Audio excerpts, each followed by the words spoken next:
എന്റെ പേര് റോണി തോമസ്. ഞാൻ 2025 മാർത്തനേഷ്യസ് കോളേജ് ഓഫ് എഞ്ചിനീയറിംഗിൽ ബിടെക് പാസ് ഔട്ട് ആയതാണ്. അതിനുശേഷം എനിക്ക് MEP ഫീൽഡിൽ ദുബായിൽ ഒരു ജോലി റെഡി ആവാനുണ്ടായി. അപ്പൊ അവരാണ് എന്റെ അടുത്ത് നാട്ടിൽ MEP കോഴ്സ് പഠിക്കാൻ പറഞ്ഞത്. അപ്പൊ MEP പഠിക്കാൻ കുറെ ഇൻസ്റ്റിറ്റ്യൂട്ട് ഞാൻ അന്വേഷിച്ചായിരുന്നു. അപ്പൊ എന്റെ ഒരു കസിനാണ് എയ്സ് ഇന്ത്യ റെക്കമെൻഡ് ചെയ്തത്. എയ്സ് ഇന്ത്യനെ പറ്റി പറയുകയാണെങ്കിൽ ഇവിടെ വളരെ നല്ല ടീച്ചിങ് എക്സ്പീരിയൻസ് ആയിരുന്നു കിട്ടിയത്. HVAC ആണ് ഞാൻ 2 മാസം പഠിച്ചത്.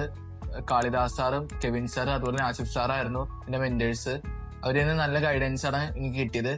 അവരെടുക്കുന്ന ടോപ്പിക്സ് വളരെ അണ്ടർസ്റ്റാൻഡിങ് ആയിരുന്നു. അതോടൊപ്പം തന്നെ നന്നായിട്ട് ഡൗട്ട് ക്ലിയറിംഗ് സെഷനും ഉണ്ടായിരുന്നു. MEP ഇപ്പൊ പുതിയ വളരെ നല്ലൊരു ഫീൽഡാണ്. അപ്പൊ ഇത് പഠിക്കാൻ എല്ലാവർക്കും ഞാൻ എയ്സ് ഇന്ത്യ തീർച്ചയായിട്ടും റെക്കമെൻഡ് ചെയ്യും. ഫൈനലി എന്റെ 2 മന്ത്സിന്റെ കോഴ്സ് HVAC ഇവിടെ കംപ്ലീറ്റ് ചെയ്തു. നെക്സ്റ്റ് വീക്ക് ഞാൻ ദുബായില് ടെക്നോമെറ്റ് എന്നുള്ള കമ്പനിയിൽ HVAC ഡിസൈൻ എഞ്ചിനീയർ ആയിട്ട് ജോയിൻ ചെയ്യാൻ പോവാണ്. Thanks to Ace India.